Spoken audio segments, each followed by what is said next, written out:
Matteus 7 vers 7 sê, vra en vir julle sal gegee word, soek en julle sal kry, klop en vir julle sal oopgemaak word. Wat is dit wat jy wil hê dat God vandag vir jou gesin, vir jou finansies of in jou fisiese liggaam moet doen?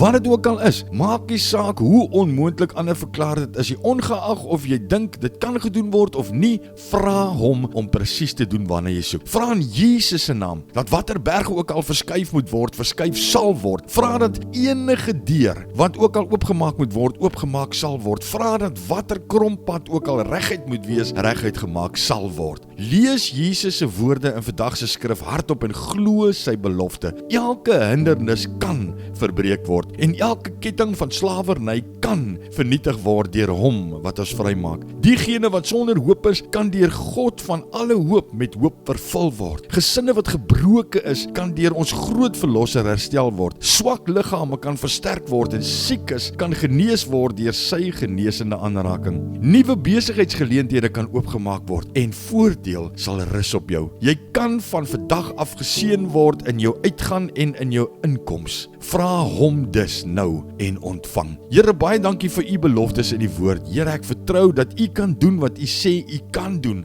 Vir u is niks onmoontlik nie en u wil net die beste vir my hê. In Jesus se naam. Amen.